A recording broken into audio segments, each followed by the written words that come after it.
Task के बाद भाई साहब सबको सेव करना था अपने अपने लोगों को, मतलब कि सबको भाई जो बंदे सेफ थे उनको बुलाया गया। फरहान ने उनको बुलाया कि आप लोगों को चांस मिला है, यहाँ पे आप लोग चूज़ कर सकते हो, 6 लोगों को आपको सेव करना है जितने भी एट रिस्क में है उनको सिक्योर करने का। तो आप लोगों की मंजूरी होनी चाहिए। अगर कोई बंदा एक को बोल रहा है तो तीनों एग्री होने चाहिए उस चीज़ के लिए, देन ही भाई साहब आप उसको सिक्योर कर सकते हो।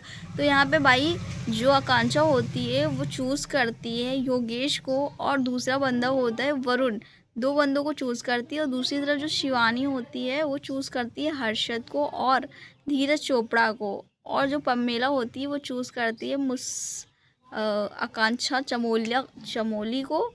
इसके अलावा हाँ, सूफ़ी को।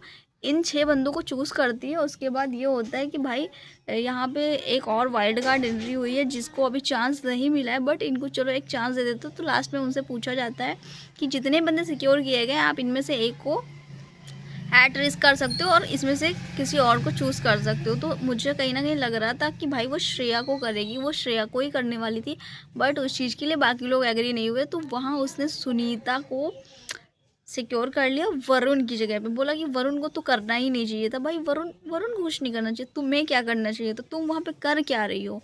भाई इस चीज़ को लेकर के इतने ज़्यादा पंगे हुए, मतलब उस बंदी ने इतना बड़ा झूठ बोला है। भाई आप गेम के बाहर जाके देखो, भाई किसी की इमेज की धज्जियाँ उड़ा दी आपने। अभी आपको लग रहा है कि आप भाई सही हो, और यहाँ पे आप गिल्टी फील कर रहे हो। इतना बड़ा कांड करने के बाद, किसी के ऊपर इतना बड़ा एलिगेशन लगाने के बाद आप 10 साल चुप रहे। उसकी मेंटल हेल्थ, उसकी फैमिली, उसकी रिस्पेक्ट, मतलब क्या क्या उसकी बैंड बजी होगी। भाई 10 साल के बाद उसने अपोलाइज़ किया कि मैंने ऐसा गलत इल्ज़ाम लगाया था। वाह ब्रो, भाई कोई इतना कैसे गिर सकता है? भाई ये बंदी ना तो कुछ भी कर सकती है, गेम के अंदर भी कुछ भी कर सकती है। इससे भाई सेफ रहने के लिए ना जितने भी अपने फेवरेट्स हैं ना वो भाई दूर रहें, इससे तो ज़्यादा ही अच्छा है। भाई मेरे को जरा सा भी नहीं अच्छी लगी, जरा सा भी नहीं अच्छी लगी।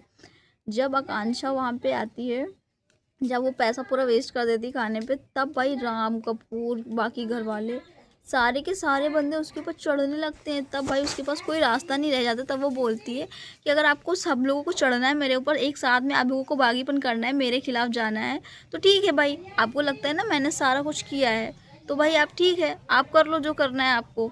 मैं क्या करूँगी? मैं खाना ही नहीं खाऊंगी अगर आपको ऐसा लगता है कि मैंने अपने अपने स्वार्थ में खर्च किए, मैंने अपने ऊपर इन्वेस्ट कर लिए, मैंने कुछ अपना मतलब निकाल लिया है, तो आप मुझे खाना ही मत दो। मैं खाना ही नहीं खाऊंगी 3 से 4 दिन, जितने भी दिन बचे हुए हैं मैं खाना ही नहीं खाऊंगी।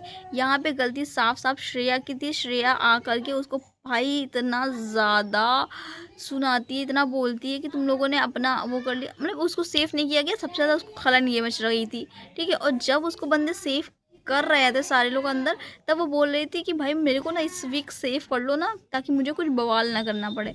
मतलब उसको रीज़न चाहिए था भाई। अगर वो सेफ़ नहीं होगी ना, तब वो पूरे हफ्ते बवंडर करेगी, कुछ ना कुछ बवाल मचाएगी घर के अंदर, ताकि पूरे घर वाले परेशान रहे। अगर इसी जगह पे वो सेफ़ हो जाती तो वो नॉर्मल रहती, उसको अपने हेल्थ को संभालना पड़ता, उसको कोई प्रॉब्लम नहीं होती। बंदी सब कुछ जानबूझ के कर रही है बस इसलिए क्योंकि उसको सेफ़ नहीं किया गया। उसने किया ड्रामा और उसकी वजह से फंस गई आकांक्षा, और बस सारे के सारे बंदे ना आकांक्षा के ऊपर चढ़ा रखे हैं।